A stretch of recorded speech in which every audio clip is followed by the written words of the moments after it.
I have noticed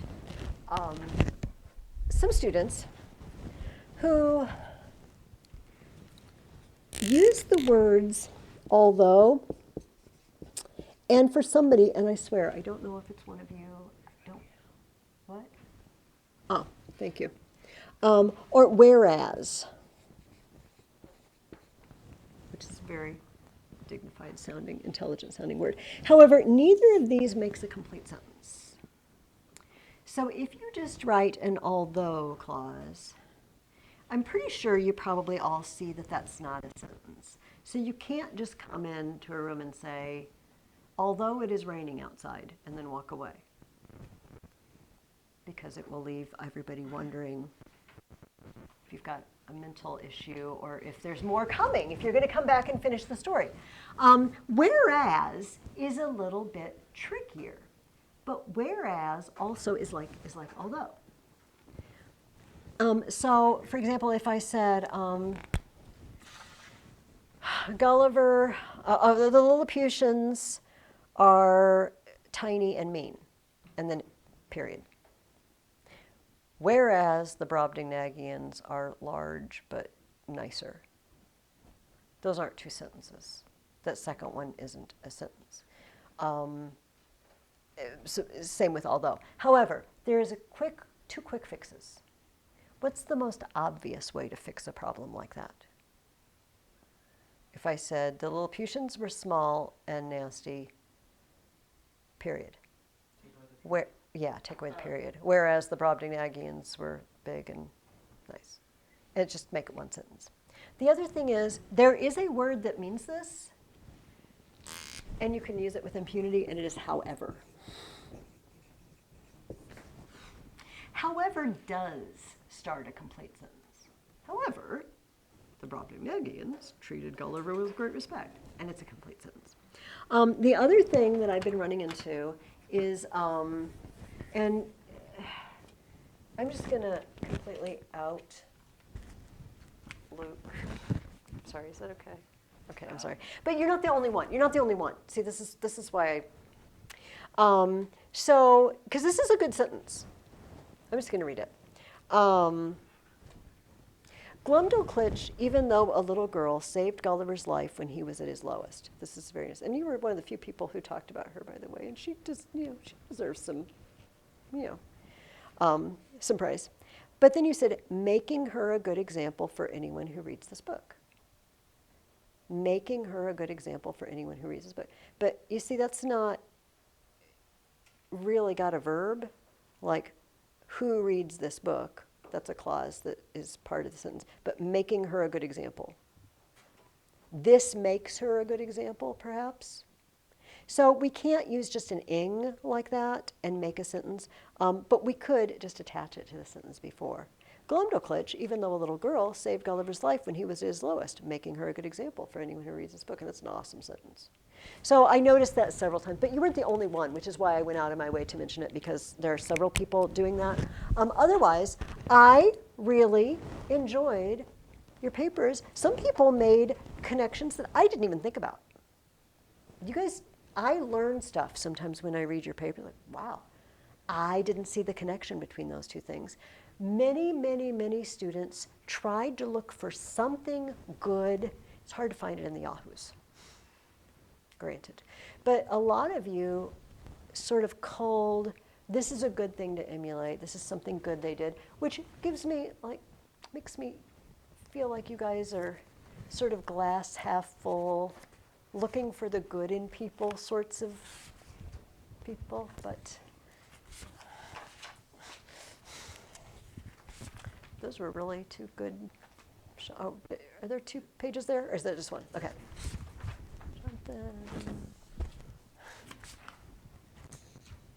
Is Miriam not coming today? Dominic. Okay. This is Dominic. Oh. Here you go. I was like, this isn't I don't know. I got so excited that I was sliding him so well across the tables that I. And Neil, Neil has. The car wasn't starting earlier when we were at the house, so it's probably something with the Oh, electrical. poor Neil. Is he going to need a jump? Maybe. Yeah. Maybe I'll. Okay, I've got his paper here. Well, we'll just have to go ahead. Yeah, I really felt like you guys had some good things to say, and I enjoyed your papers. So thank you for that. Let's go ahead and start with our prayer for study.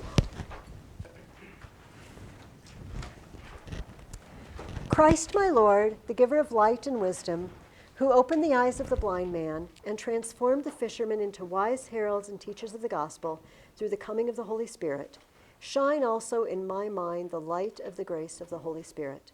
Grant me discernment, understanding, and wisdom in learning. Enable me to complete my assignments and to abound in every good work, for to you I give honor and glory. Amen. Most blessed Lord, send the grace of your Holy Spirit on me to strengthen me, that I may learn well the subject I am about to study, and by it become a better person, for your glory, the comfort of my family, and the benefit of your church and our nation. Amen. All right, let's take a look at our poems, actually. We are back to one of the romantic poets. And remember, that doesn't mean, it's on page 71, that doesn't mean they write about romance or they write about love, although one of them is. It means they write about feeling. They're more concerned about emotion and feeling, and sometimes the feelings that, say, beautiful landscape gives you, that kind of the goosebumpy feeling. And pushing back a little against the people who want to weigh everything and measure everything. And so Byron was one of these. He was kind of wild. There's a lot of alcohol involved. There's a lot of parties involved. There were a lot of women involved. And then as he got a little older, he slowed down a little bit, which is what one of his poems is about. But he, in his 30s, he decided to go to Greece and help them fight in a war of independence against the Ottoman Turks, because he thought that would be awesome. And he died. He died in battle at the age of 36, Lord Byron. So a short life. But he wrote a lot of poetry. He was also buddies with a poet named Shelley. And we'll be meeting Shelley next week. Mrs. Shelley wrote a very famous book that we're going to be reading. So Byron will pop back up. In fact, Byron was hanging out with the Shelleys the summer that Mrs. Shelley wrote her famous book. The first of these poems is rather complicated. I don't know, you know what, I don't think I'm going to bother to pick it apart. Sometimes, guys, it's okay if something just sounds pretty and you're not sure you totally understand it. Let's not turn into Descartes, right? I don't want to start dissecting the poems. Let's just read it because it's pretty. She walks in beauty like the night of cloudless climes and starry skies, and all that's best of dark and bright meet in her aspect and her eyes, thus mellowed to that tender light which heaven to gaudy day denies. One shade the more, one ray the less, had half impaired the nameless grace which waves in every raven tress, or softly lightens o'er her face, where thoughts serenely sweet express how pure, how dear their dwelling place. And on that cheek and o'er that brow, so soft, so calm, yet eloquent, the smiles that win, the tints that glow, but tell of days in goodness spent, a mind at peace with all below, a heart whose love is innocent. There's a lot we could unpack there, but we're not going to. Question, does he like her or does he not like her? I think he likes her. You know what? That's good enough for us today. I think he likes her. The other one is very easy to unpack, and I told you that even Byron, even Party Byron, decided that maybe he's getting a little old for that. This happens to people as they approach their 30s. So we'll go no more roving so late into the night, though the heart be still as loving and the moon be still as bright. For the sword outwears its sheath, and the soul wears out the breast, and the heart must pause to breathe, and love itself have rest. Though the night was made for loving, and the day returns too soon, yet we'll go no more a roving by the light of the moon. I think he was probably up to no good at night. But still, it makes me feel a little sad. It's like, oh, people get old and tired, and then you turn into Mrs. Ferguson, who says, you know what, I just want to stay home. I don't care what they're doing there. I don't want to go. I just want to stay home. All right. Let's take a look at what de Tocqueville had to say about America. And in this particular case, he talked about individualism. What do we mean by the term individual? Just like one person. With one person. You want to add anything to that? That pretty much says it, right? We think individual as being one person. What do you think individualism would be? What do you think, Dominic? What? Okay, so believing that the individual is the important thing, right?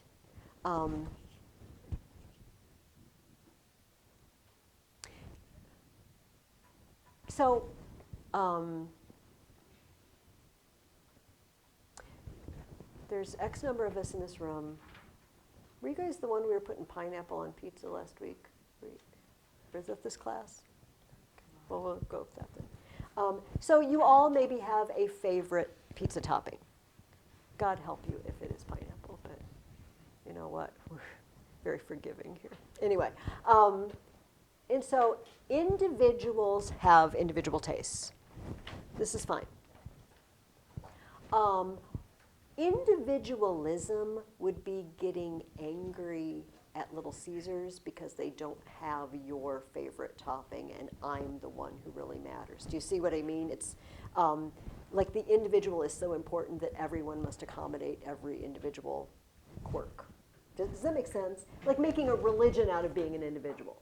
So what Dominic said, only even to the max. Like the most important thing is I am me, I'm an individual, I rule myself. Don't tell me what to do. Don't tell me what to eat on my pizza. And you better accommodate my personal wishes, right? That'd be individualism. So de Tocqueville doesn't say there are individuals in democratic countries. He said there is individualism in democratic countries. And so the first question I asked you, it's in the very first paragraph. What's the difference between selfishness and individualism? He gives us some definitions there. Selfishness blights the germ of virtue. Is that? Okay, so selfishness has no virtue in it whatsoever. Yeah. And then individualism, it happens pretty slow. It just like kind of slowly saps virtues away in public life, and then in the long run it just destroys. So, based on what Gabriel just said, and this is kind of, this is question 2 as well, they kind of blend together. Does de Tocqueville seem to think individualism is a good thing or a bad thing? He seems to think it's bad. Okay, what Gabriel just described, that would be a bad thing. Slowly eating away. Here's what he says in the first paragraph. Selfishness is a passionate, exaggerated love of self, which leads a man to connect everything with himself. Individualism is a mature and calm feeling which disposes each member of the community to sever himself from the mass of his fellows. So maybe my Little Caesars, maybe that was out and out selfishness. Maybe that was when it's grown to selfishness. Individualism makes me accentuate how I'm different from you, right? It starts out pretty innocuous. I like pepperoni on my pizza, but not a whole lot other meat, you see. But my family on this, like the men in my family, are meat lovers, sorts. But they're just expressing individual tastes, right? But you see how I might have to sever myself from my fellows. If I want just pepperoni, or heaven help me, if I want to get that veggie whatever from Papa Murphy's, which my family just refuses to get for me, I'm going to have to separate myself and follow my own dream, my own pizza dream. But eventually I might get to the point where I demand that I be accommodated. Perhaps that's the point that we hit selfishness. He says it leads us to sever ourselves from the mass of his fellows. Selfishness originates in blind instinct. I think Gabriel mentioned that. Individualism proceeds from erroneous judgment more than depraved feelings. And then what Gabriel said, individualism saps our virtues away, but in the long run, it attacks and destroys all the others and is at length absorbed in downright selfishness. It starts, individualism is the gateway drug, so to speak, right?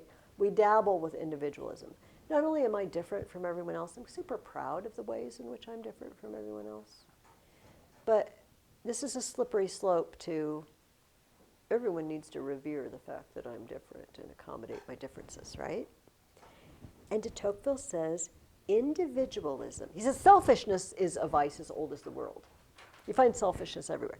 Individualism is of democratic origin. And he says something very interesting about people who think of themselves as individuals. He says, men living in an aristocracy are almost always closely attached to something placed out of their own sphere and often disposed to forget themselves. Say you're Lord Dominic, all right, from a long line of the young lords, all right? And then you live in the chateau or whatever, but it's surrounded by busts of your ancestors, you know, and weapons that they carried, and well, you kind of feel an obligation to them, you know, like you're surrounded with their stuff. And you've got this estate to pass down to posterity, right? You care about the ones who came before you. You care about the ones who come after you. You're connected to them. He says, in democratic nations where all change their condition often, the track of generations is effaced. Those who went before are soon forgotten. And those who will come after, no one has any idea. So Lord Dominic probably can tell you stories about his great-great-great-great-grandfather, all right, and his exploits in whatever war that would have been. And I'm just curious how many of us knows beyond our great-grandparents anything. Maybe some of you do. How far back do you know Dominic? Is it Lord Dominic? At least my great-great-grandparents. Okay. Why? Is it because family history is an interest of your family, or did they do something notable? Well, I mean, it's an interest of ours, and, we had like a half-native Okay, let's see, that was interesting. That would be interesting. And so you want to preserve the memory of that, right? I have an ancestor that fought in the Revolutionary War. And my great aunt traced back, so I can be in the Daughters of the American Revolution and whatnot. Isaac Roosevelt. But the other lines, I don't know all of them, you know, back to 1700s. But in aristocratic countries, people often knew many generations back. And so he says, we think of now. Americans think of now. We're individuals. We just are focused on the now. He says they owe nothing to any man. They expect nothing from any man. Thus, not only does democracy make every man forget his ancestors, but it hides his descendants and separates his contemporaries from him. It throws him back forever upon himself alone and threatens in the end to confine him entirely within the solitude of his own heart. Maybe you are not familiar with this phrase, pulled himself up by his own bootstraps. Have you kind of heard this? Like, what the heck are bootstraps? That's something to pull your boots on, I assume. I don't know if it's that or it's the straps that go on the bottom of your pants, you know, to hold them down so you can put them in your boots, if you know what I mean. Anyway, the idea is they don't mean literally lifted yourself up, you know what I mean, but you're a self-made man. I don't owe anything to my ancestors. I did it myself. This is sort of an American pride thing. Do you know what I mean? I started with nothing and I became the president of the United States, whatever. Now, I'm going to leave it there for this week with de Tocqueville. But de Tocqueville doesn't just give up on America. He doesn't say they're all destined to become selfish clods. He actually has a response to it, and that's what you're going to read for next time. All right, that's our Democracy in America excerpt for the next time. So read that when you read next week's. And let's take a look at our Federalists and Anti-Federalists. First of all, what subject does Federalist 14 address? What is the whole thing about?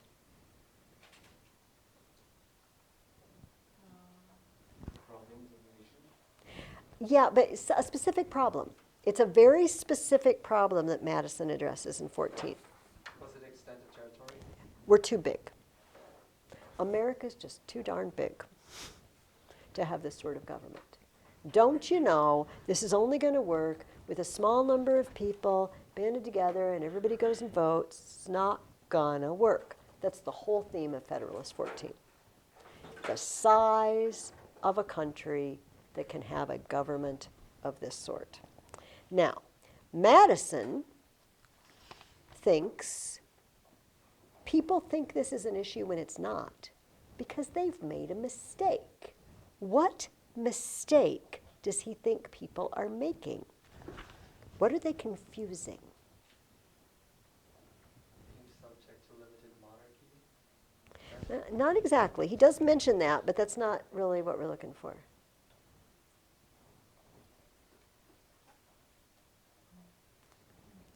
Do you have anything written down, Gabriel? Go for it. Do not be afraid. I don't think it's. It's like, you guys, do you have anything written in your books? See? Why? I have something written down, just I don't think it's right. Okay, well, go for it anyway, Gabriel. Do not, be fearless. It was kind of what he addressed earlier. It said that the country couldn't grow even if the states were packed, but I know that's not it. Let me read what Madison says, and I'm going to read it and then you answer the question, okay? Because I'm giving you the answer here, but then you have to ferret it out. The error which limits Republican government to a narrow district has been unfolded and refuted in preceding papers. I've already addressed this.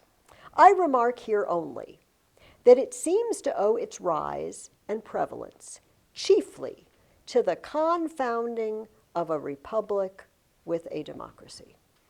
So it's republic. But what are people doing? What does that mean?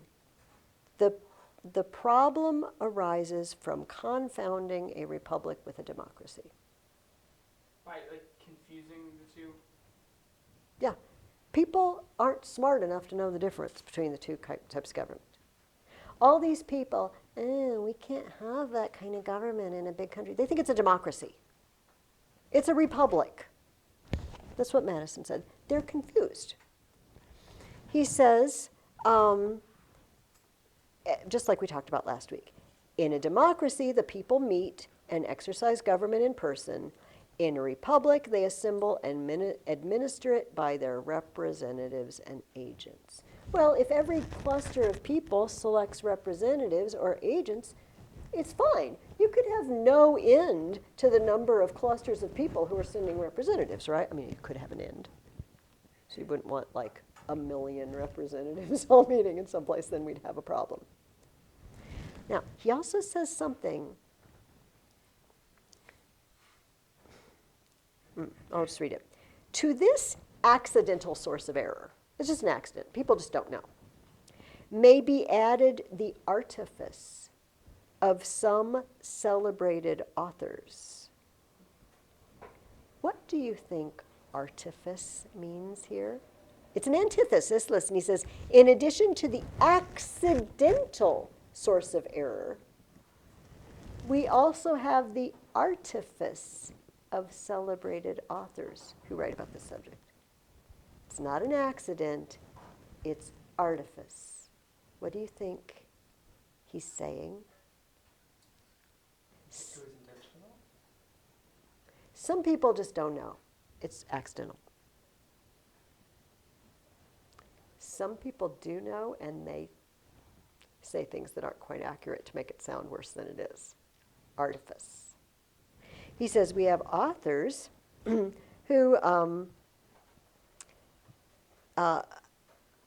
highlight the evils of these forms of government by placing in comparison with them the vices and defects of the Republican.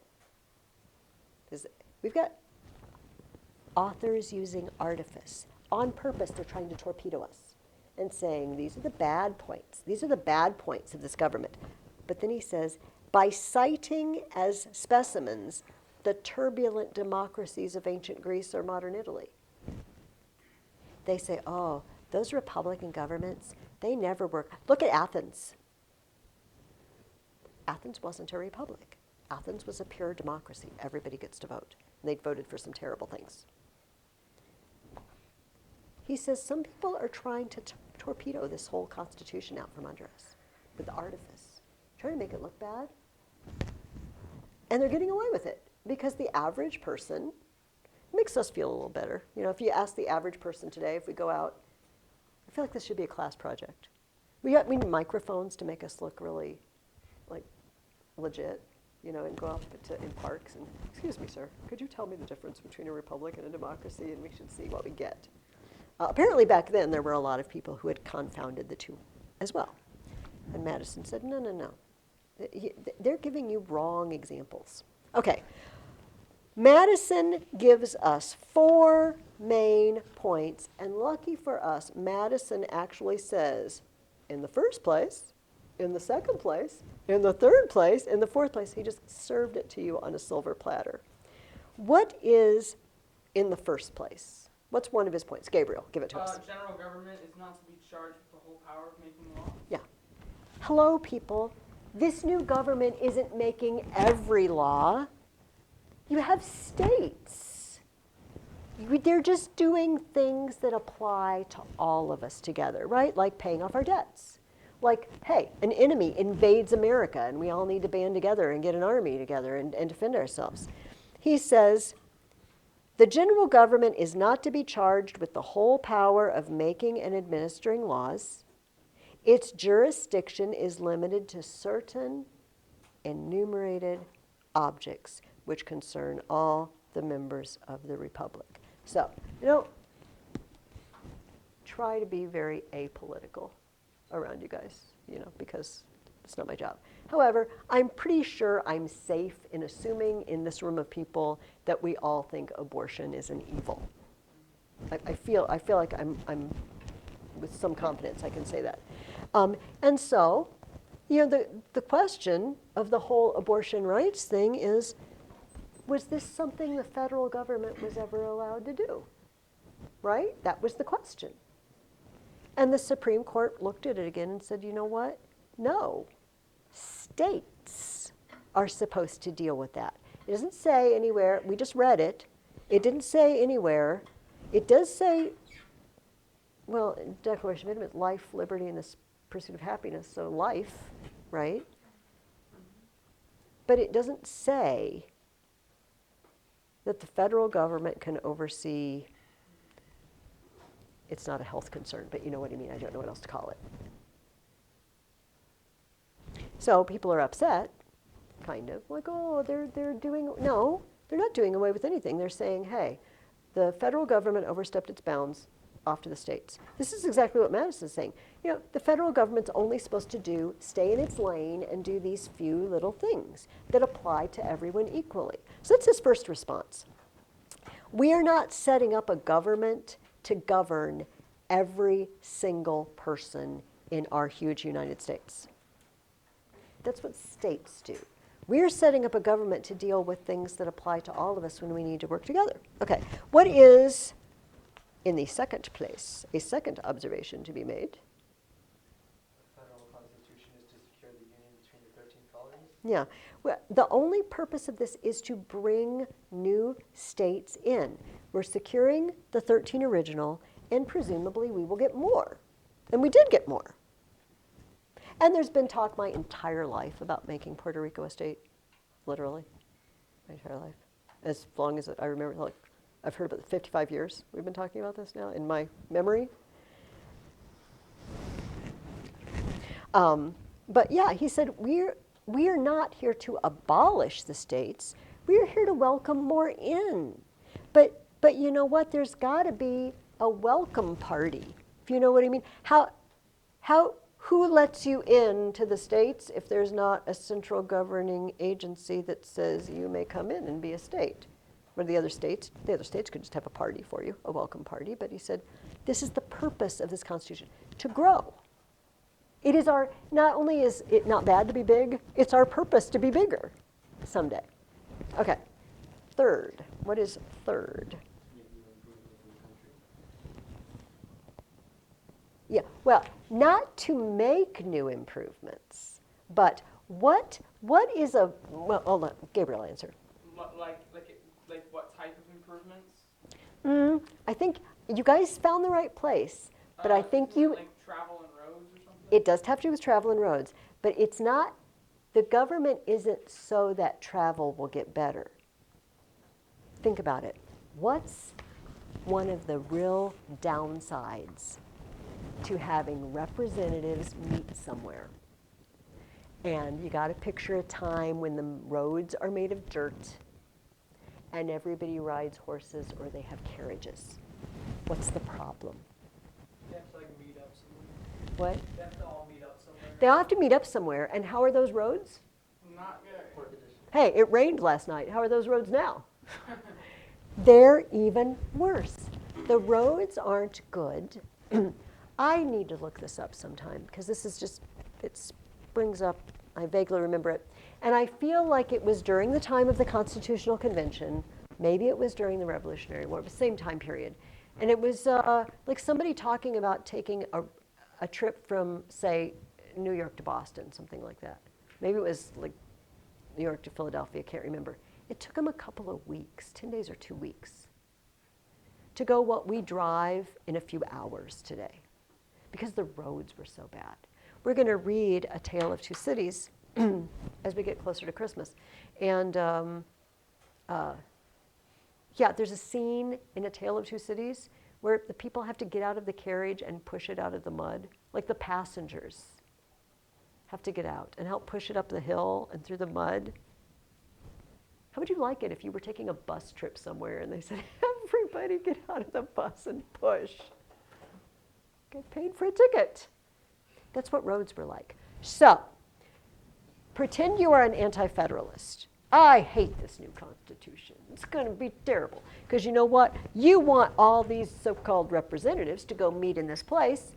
They're never going to get there. It's going to take them forever. What a nasty trip that's going to be. And you want them to travel so far? Here's Madison's answer. Now it comes into improvements, but listen to what he says. It is to be remarked in the third place that the intercourse through the Union will be daily facilitated by new improvements. Roads will everywhere be shortened and kept in better order. Accommodations for travelers will be multiplied and meliorated, that means made better. Interior navigation on our eastern side will be open throughout. We'll have massive shipping along the East Coast. The communication between the western and Atlantic districts will be rendered more and more easy by numerous canals. It's going to get easier and easier to communicate and travel. Now do you see the connection? People are saying, this won't work in such a big country because how are people going to travel? It's like, no, it's going to get better. This reminds me of de Tocqueville last week. You know, things will get better and better, right? We'll always be improving. Was Madison right? He was so right. You know, within less than 20 years after this, the Erie Canal opened. Which you could go from the Atlantic Ocean up the Hudson River, hit the Erie Canal, and go all the way to the Great Lakes, all the way across the state of New York. And then once you hit the Great Lakes, right, get into the interior, rivers, lots of rivers, it helped travel tremendously, unfortunately, for the builders of the Erie Canal. Not very long after that, they started making trains. Those people worked really, really hard to dig that. It was awesome for about 20 years, and then not so much anymore. Nobody wants to take the canal. But it did get better. It's like, travel's gonna get easier. Yeah, it's a big country. but it's going to get easier to get around. Okay, number 4. What's number 4? I like this one. Yes, Gabriel. Didn't it say that that every state on at least one side would be a frontier? Mm-hmm, mm-hmm. So, this is one of Mrs. Well, I'm not going to even try to draw it. It's always bad. All right, I've got the backwards map. Okay, it's the Atlantic Ocean, right? This is the Mississippi River. We good? Florida, Maine. Okay, got it. All right, so he says the original colonies, they're pretty safe, although they are exposed to attack by sea, potentially. The British could send a fleet over here, whatever. These poor hicks living out by the Mississippi River, what are they next to? Indians. All right? Guys in the south might be next Spain, in the north. The French are our friends, so we're good now. But we have people, and we're not even all the way to the Mississippi River at this point, right? So like western Pennsylvania was the boonies at this point. But he said the people farther this direction have a frontier. They also have a problem. I don't remember when they started meeting at D.C. Originally it was Philadelphia, but anyway, we're just going to say D.C. whenever that happened. Here's D.C. Here are we. Oh, we have to go all the way. Like, the Virginia people are here, and the Carolinas, and New York and Pennsylvania. They're all really it's close for them. It's a long way for him. But what does he get more help with that these people don't need? Remember, where does he live? Who does he live next to? He lives on a frontier, and he's going to need more help. He's got to travel farther, so he's inconvenienced. But chances are he's going to be asking for federal help more than these people, right? They've got a short trip, but they don't have a lot of need. They get the perk of the short trip, but they're not really going to draw a lot of benefit from this new government. These people have a long trip, but they're going to get a lot of benefit, because if we just left them out on their own, they're all going to get killed. Does that make sense? I think this is a really smart idea, that even though these people are farther away and they're inconvenienced, they stand to gain so much more because they're surrounded by enemies. I feel like this is a very, very reasonable argument from Madison. And that's all I asked you about. But I want to make some observations today. Do you remember our 3 kinds of appeals, rhetorical appeals? Where's my? Yes. Logos, yeah, pathos, and ethos, yes. So logos, remember, is I'm reasoning with you. Pathos is I'm trying to move your feelings. Ethos is you should listen to me. Either because I'm an authority in this area, or I'm a good person and I mean you well, or whatever. All right? The stuff that we have just talked about, everything in Federalist 14 so far, which one of these does it sound like to you? Does it sound like he's reasoning with us? Does it sound like he's saying, you should listen to me? Or is he working on our emotions? It sounds like logos to me. Yeah, anytime somebody says, in the first place, in the second place, in the third place, anytime they list their reasons, they're probably reasoning with you, right? So mostly, Madison has been reasoning with us. And I feel like because he wrote 10 and 51 Federalists that we read last week. There's these very methodical reasons. But then I turn to the last page of Federalist 14. I'm not going to read the whole page, but oh my goodness. Listen to this. I submit to you, my fellow citizens, these considerations, in full confidence of the good sense which has so often marked your decisions. will allow them their due weight and effect, and that you will never suffer difficulties, however formidable in appearance or however fashionable the error on which they may be founded, to drive you into the gloomy and perilous scene into which the advocates for disunion would conduct you. Hearken not to the unnatural voice which tells you that the people of America, knit together as they are by so many cords of affection, can no longer live together as members of the same family, can no longer continue the mutual guardians of their mutual happiness. He says, hearken not to the voice which petulantly tells you that the form of government recommended for your adoption is a novelty in the political world, that it has never yet had a place in the theories of the wildest projectors. No, my countrymen, shut your ears against this unhallowed language. Shut your hearts against the poison which it conveys. Oh my goodness. Is he reasoning with them? No. He's poison, unhallowed. Hearken not. We are bound together by cords of affection. Which one of these did he just switch to? Oh, big time. Big time. Don't think Madison is just this nice little calculating machine. He can bring it on when he wants to. I did not look this up, but I'm 98.7% sure that cords of affection comes up in Lincoln's second inaugural address, which we're actually going to read later this year. That he talks about us being bound together by cords of affection. Wow. Now, so he used logos. He brought out the pathos, played the pathos card at the end. Does Madison have an ethos here? What is Madison's ethos? Hey, I'm so sorry, Neil.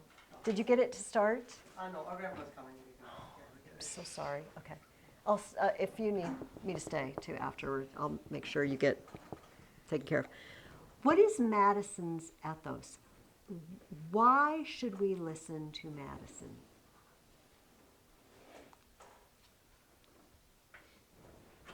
Is it because he's experienced the things that he's talking about? He is very experienced in all these things.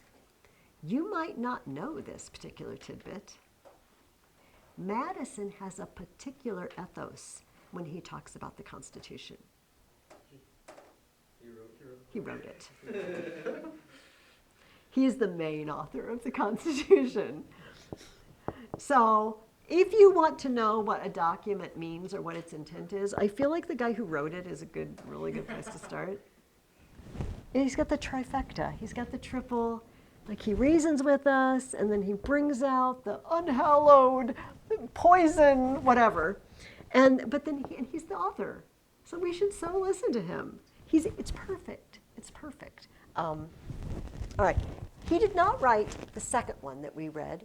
Alexander Hamilton is the author of the next Federalist paper. But I want to leave that on the board. I want to revisit that. Let's take a look at Federalist 15. This one is sort of a catch-all Federalist paper. But he largely talks about why what we're doing isn't going to work, right? Remember, what are we doing? We're doing the Articles of Confederation. We just have this loose, sort of everybody promises to get along situation. Yeah, if you ask us to do something, my state will do that, maybe. We'll think about it for a while, anyway.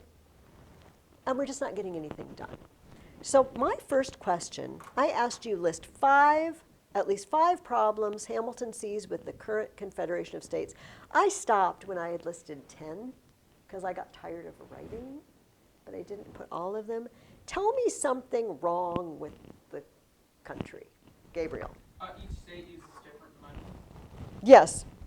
Each state uses different money. That would be insufferable. Can you imagine? What else? What are some other problems? There's no established government. Yeah, and why is that a problem? Well, because they're not orderly.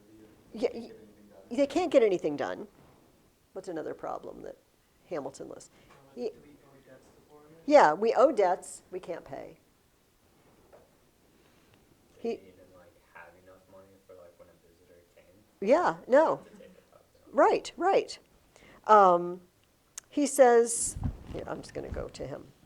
We are at the last stage of national humiliation. Are there engagements to the performance of which we are held by every tie, respectable among men? In other words, have we promised as a country to do things, pay money back?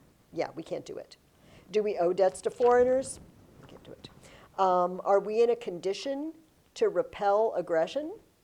We have neither troops, nor treasury, nor government. Are we entitled by nature and compact to a free participation in the navigation of the Mississippi? We own that now. Can we just sail freely on the Mississippi? Spain excludes us from it. We don't even have the power to get rid of the people who are occupying parts of our country that are legitimately ours. Legitimately?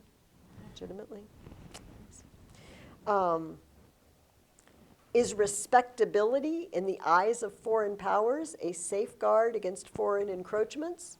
In other words, do we look strong and unified in the international scene? No, we don't. Is private credit the friend and patron of industry? Do we have a banking system that, so we have, you want to start a factory or something and you've got, government help to start industry? No, we don't. What else do I write? Land values are decreasing. Our commerce is at its lowest. Other governments think we're ridiculous. All right, enough said. Hamilton really lays it on thick. And he says, we are, that is us.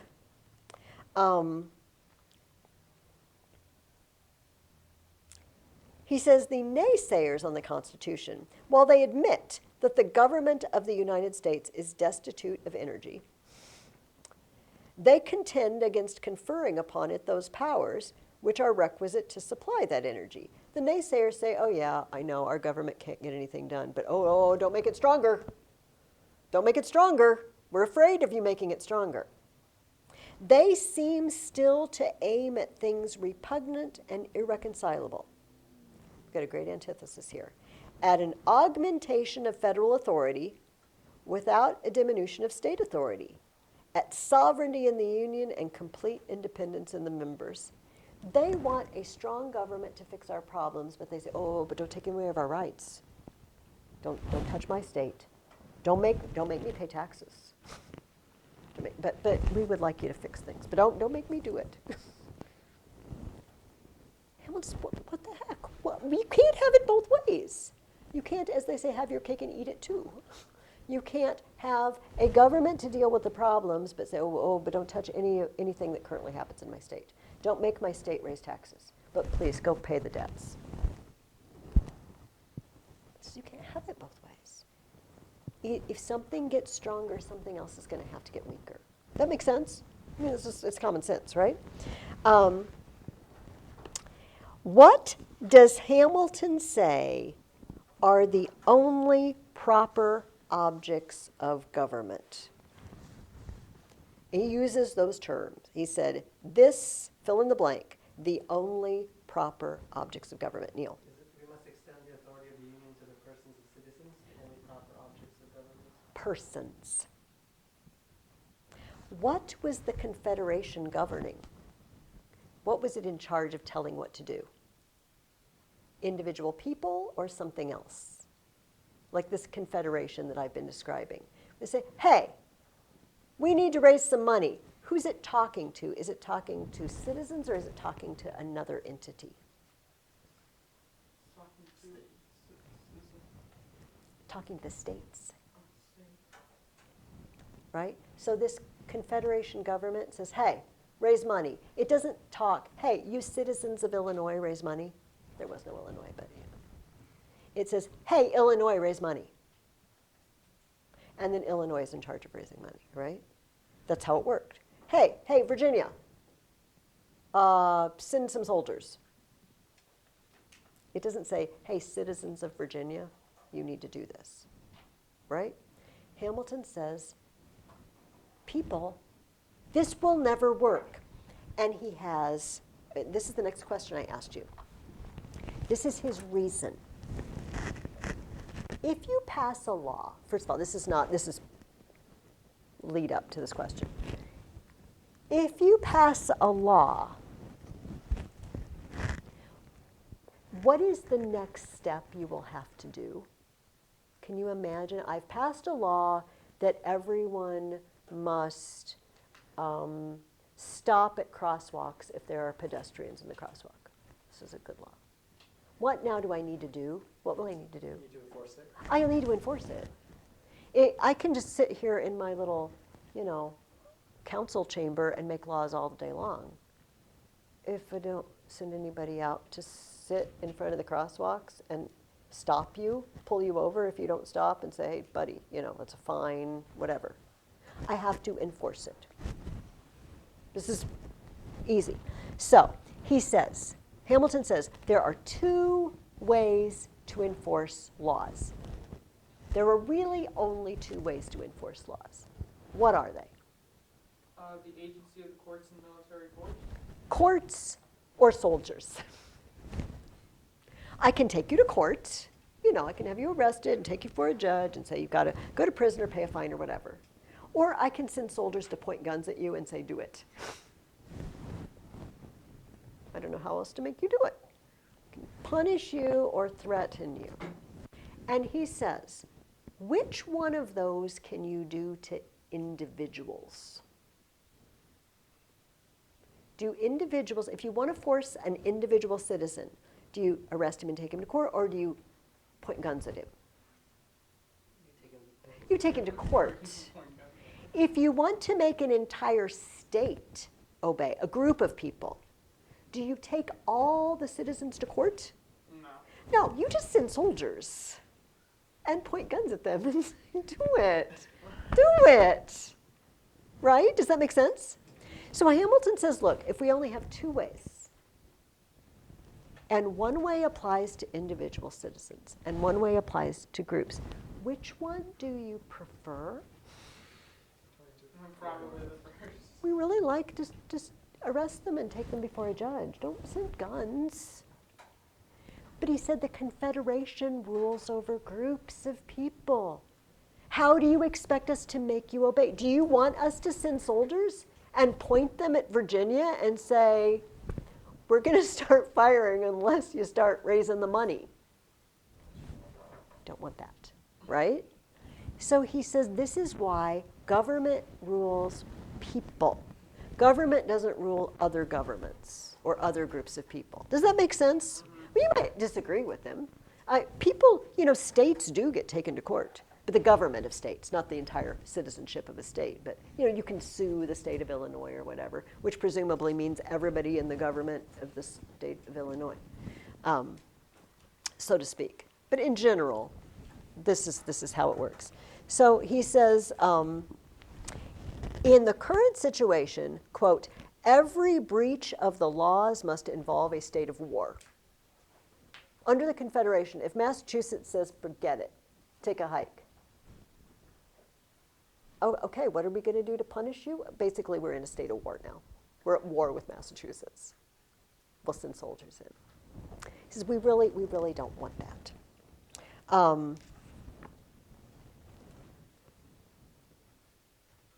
Why does Hamilton say government has been instituted at all?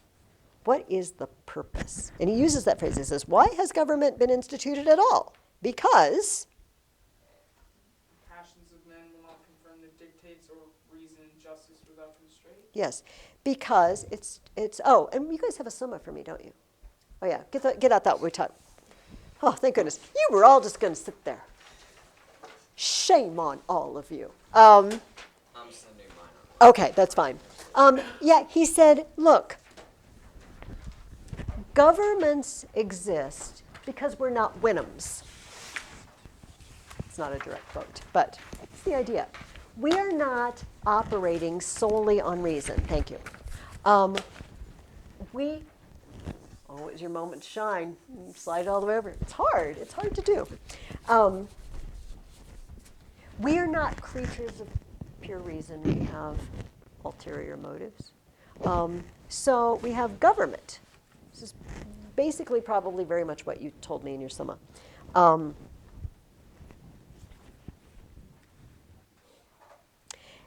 And interestingly, he says, has it been found that bodies of men act with more rectitude or greater disinterestedness than individuals?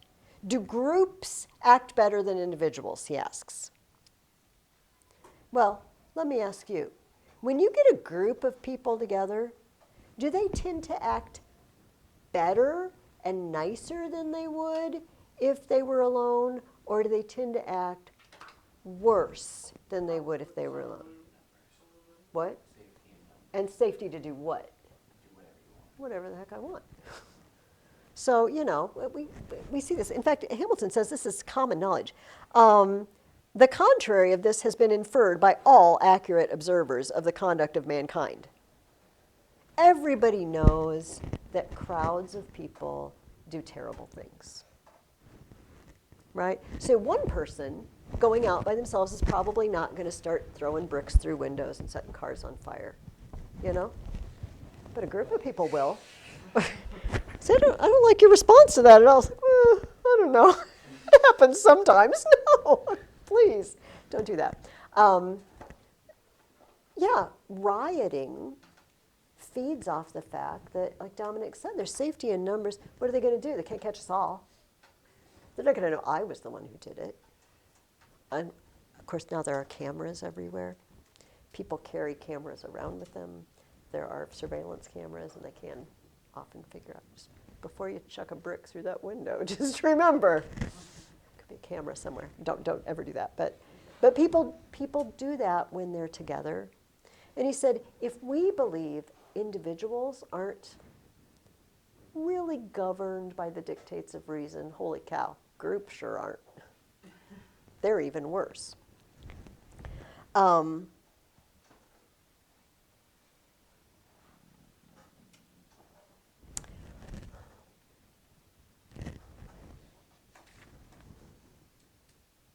Okay, so I'm gonna move on from here. So far, what does Hamilton seem to be doing with us?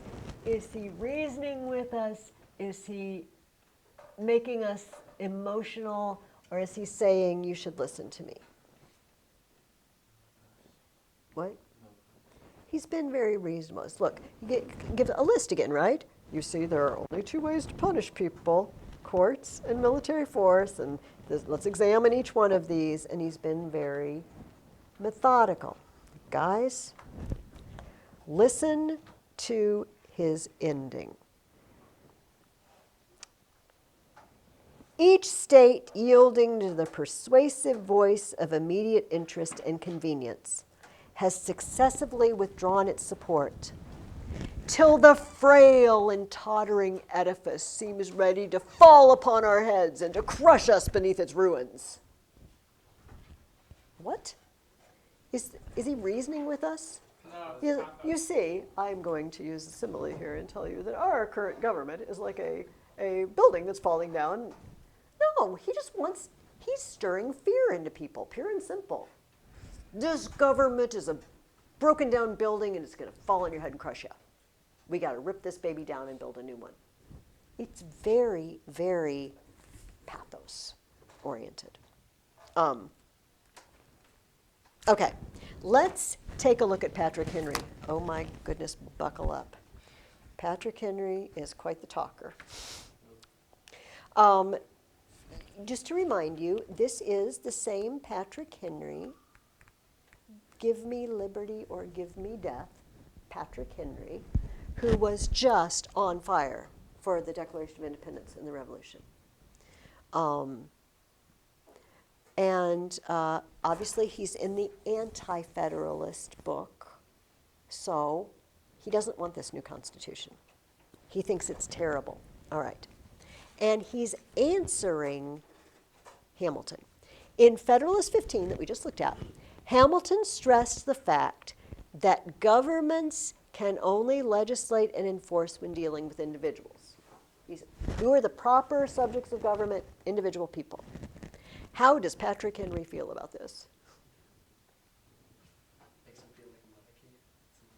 Is that it? Yes, I mean, just in general, I mean, you're being deeper than I even needed. Like, does he say, yes, Hamilton, you're right, this new government should govern people? No, he hates it. I mean, he spends an entire, like half a page hating on it. Mr. Chairman, I rose yesterday to ask a question which arose in my mind. When I asked this question, I thought the meaning of my interrogation was obvious. The fate of this question and America may depend on this. Have they said, we the states? How does the preamble to the Constitution begin? We the people. Have they said we the states? Have they made a proposal of a compact between states? If they had, this would be a confederation. It is otherwise most clearly a consolidated government. And by that, he really does mean, he doesn't mean a monarchy exactly, but he means like a monolithic single government that's just going to step in and crush everybody like a tyrant. The question, sir, turns, sir, upon that poor little thing, the expression, we the people, instead of the states of America. I need not take much pains to show that the principles of this system are extremely pernicious, impolitic, and dangerous. Is this a monarchy like England? Is this a confederacy like Holland? It is not a democracy wherein the people retain all their rights securely. Had these principles been adhered to, we should not have been brought to this alarming transition from a confederacy to a consolidated government. I'm going to skip ahead a little bit.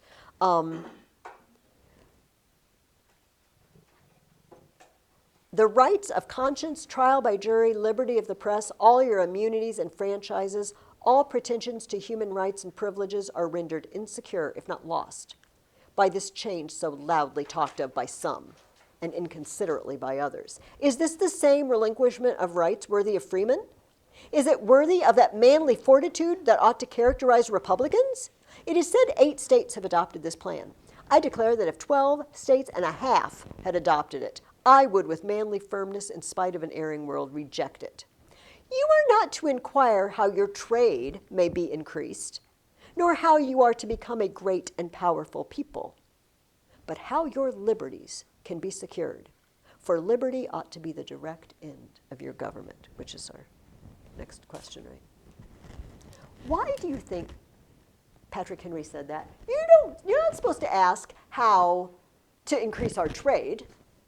You're not supposed to ask how to pay off our debts. You're not supposed to ask how we won't be a laughingstock across the world. You are not supposed to ask how industry may increase. You are supposed to ask what will make us free. Why does he list stuff like that? Would it be like trying to debunk what Hamilton said? He's debunking Hamilton. He's debunking Madison. Asking those questions. Yeah, because they're like, oh, we have to change it because isn't this, are there people on the Mississippi? You know, can we use the Mississippi? Do we look foolish? Can we pay off our debts? Can we repel invaders? And Patrick Henry's like, I don't care. Don't give me your list, Hamilton. I don't care about your list. I care about how to be free. And this document that you guys have prepared is going to take away our freedom. Does that make sense? So do you see how they're talking to each other? It's like current events. You know, it's like if you got on the news and bring up Google News or whatever, and like this article is talking back, so-and-so says this, but that's a bunch of bunk. And that's exactly what's happening here. They're writing this all at the same time. So far, do we think Patrick Henry is reasoning, being emotional, or telling us why he's a good person? He's doing pathos. He hasn't given us really a lot of reasons, has he? He's just said it's bad. And then he's, insecure rights and what did he say? Impolitic. It's pernicious, impolitic, and dangerous. Okay, listen to what he says next. Having premised these things, I shall, with the aid of my judgment and information, which I confess are not extensive, go into the discussion of this system more minutely.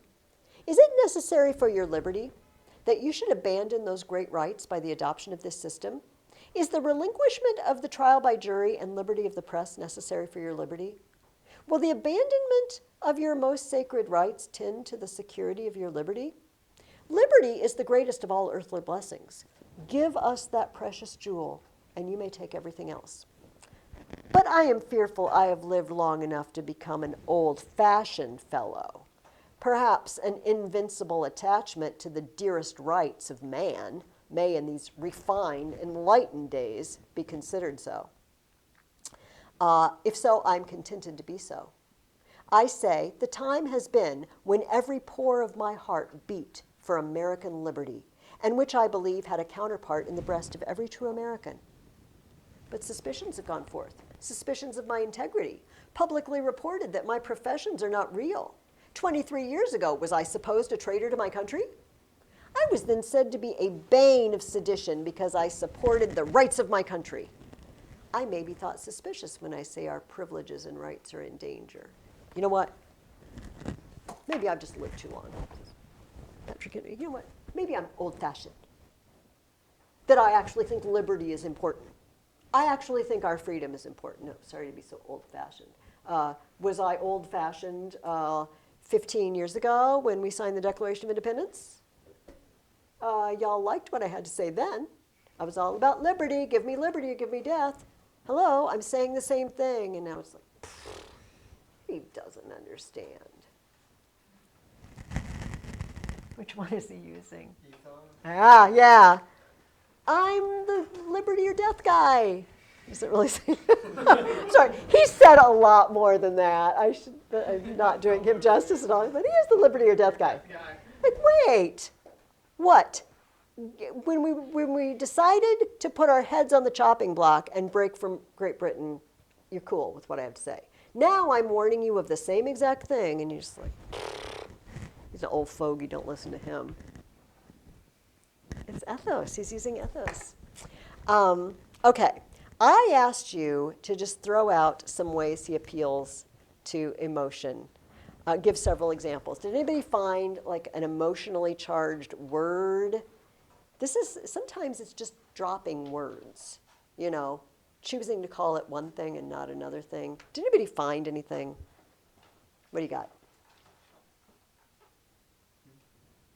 This was the next question I asked you. In what ways does he appeal to the emotions of his audience? Give several examples. People losing their liberty by carelessness and ambition. Yeah, carelessness. Ambition makes the other side sound ambitious, right? And he's telling them to be careful. Find something, Gabriel? Yeah, he's like telling people like their rights, their freedoms are on the line. Mm-hmm. It's On the line. You're going to lose it. Here's some things I underlined. He said, he calls them a contemptible minority, can overturn everything under this new system, that we're going to be oppressed. It is perilous and destructive. The honorable gentleman who presides told us that to prevent abuses in our government, we will assemble in convention, recall our delegated powers, and punish our servants for abusing the trust reposed in them. Basically, he said, you know what? They said, we'll just elect new people if we don't like what they do. Oh, sir, we should have fine times indeed if to punish tyrants it were only sufficient to assemble the people. Your arms wherewith you could defend yourselves are gone. Remember, there's no Bill of Rights here. There's no right to bear arms. Your weapons are gone. You have no longer an aristocratical, no longer a democratical spirit. Did you ever read of any revolution in any nation brought about by the punishment of those in power, inflicted by those who have no power at all? Do you really think we're going to be able to throw them out of office? Oh, no, they'll just take over.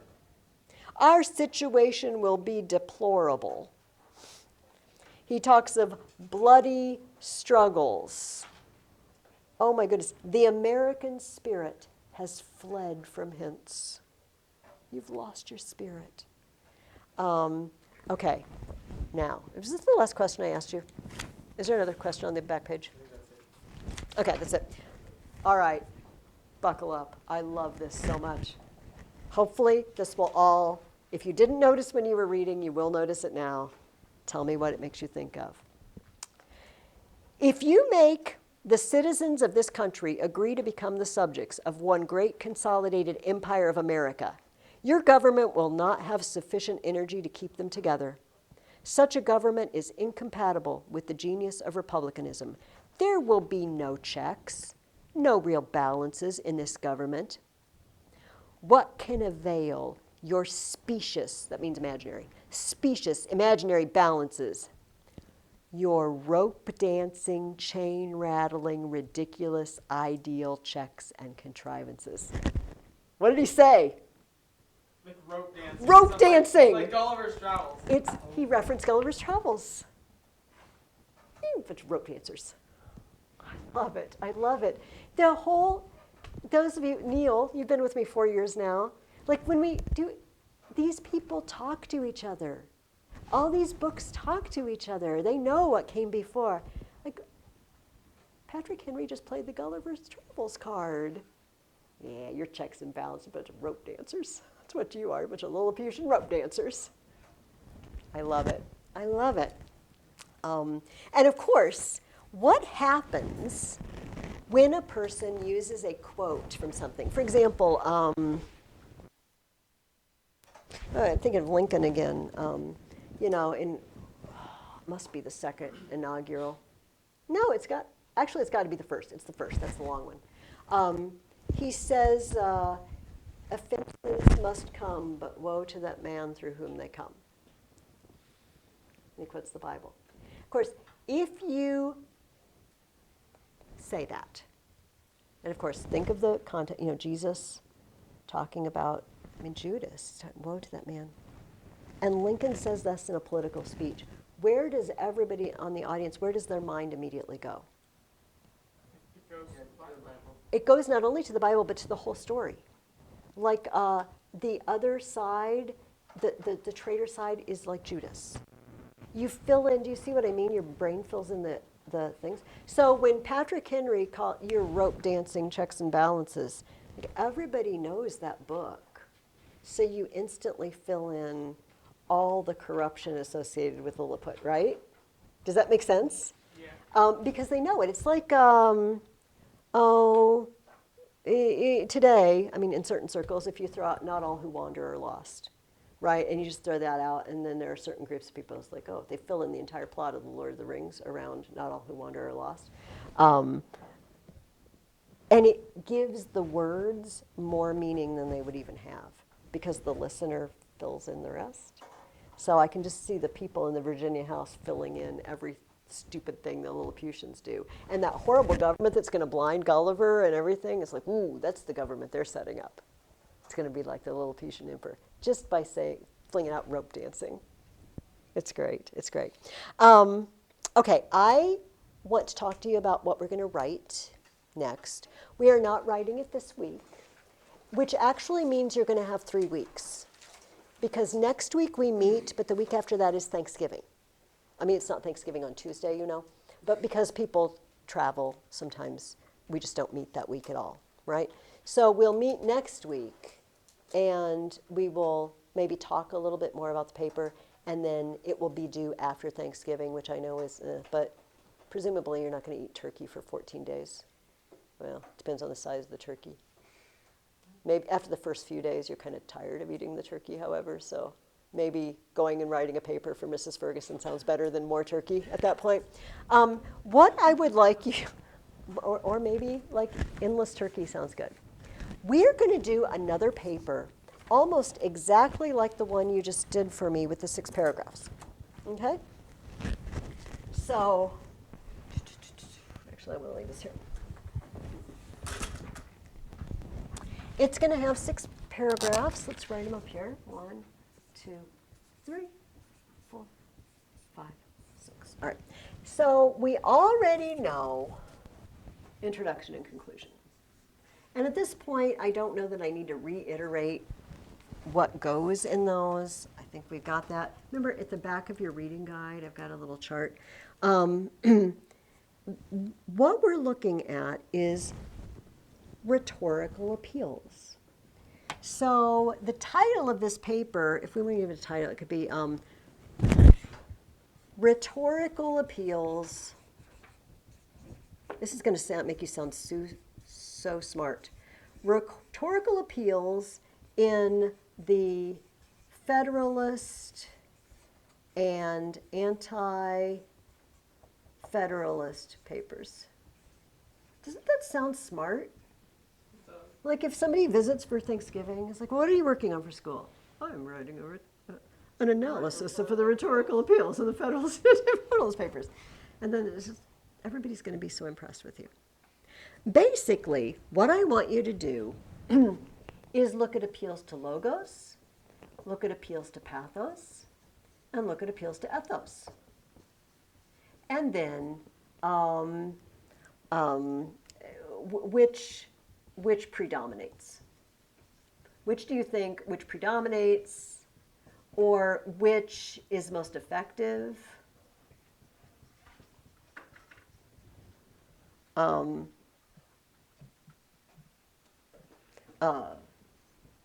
Or you can pick out the highlights. You know, you could say Madison excels at logos, you could say, with his nice lists. Patrick Henry excels at pathos with his stir up. You know, if he were a preacher, he would be a fire and brimstone preacher, right, as they say. Whose ethos do you think is better? Is it the guy who wrote the Constitution? Or is it Patrick, give me liberty or death, Henry? You can kind of interpret this paragraph as you will, right? Just kind of a survey of which do you think is the best one to use, which moves you most. Of course, we do have a time machine, so to speak, and we know they did adopt the Constitution. Patrick Henry didn't win. Madison and Hamilton won, right? So we can say, well, history shows us that perhaps the people who were heavy logos, that was more persuasive than the heavy. Do you see what I mean? Yes, Gabriel. Did any states actually vote for the anti-federalist? I don't. Eventually, they all voted for it. But they only had to have 9, I believe. 9 states had to say, we will adopt this, we will make this the new law of the land. And then the rest of them were kind of obligated, but it kind of made you look bad to formally vote against it. So I think they all came over eventually, Gabriel, but it was a tough race. I don't want to make it sound like nobody listened to Patrick Henry, right? Like Now, Virginia, like a lot of people listened to him. Like it was really close in Virginia. yeah, exactly. So I'm not asking you to write this week. But what I do is I would start outlining, or at the very least, get a piece of paper and write logos, pathos, and ethos and make some observations. Say, here's a good example of Madison using logos, or here, I'm going to pick some really crazy, emotionally charged words from Patrick Henry and make a list of them to use. Just collect ideas. Of course, I asked you in your reading questions this week, some of them, I asked you, how does he appealed to the emotions of his audience? We talked about numerous ones, so before you forget, you might want to jot down, oh, Madison wrote the Constitution, that gives him good ethos, and Patrick Henry, as we've talked about. You're also going to read 2 more. You're going to read only 2 papers this week. 1 more Federalist, 1 more Anti-Federalist. So as you read, knowing that we're doing this, read with this in mind.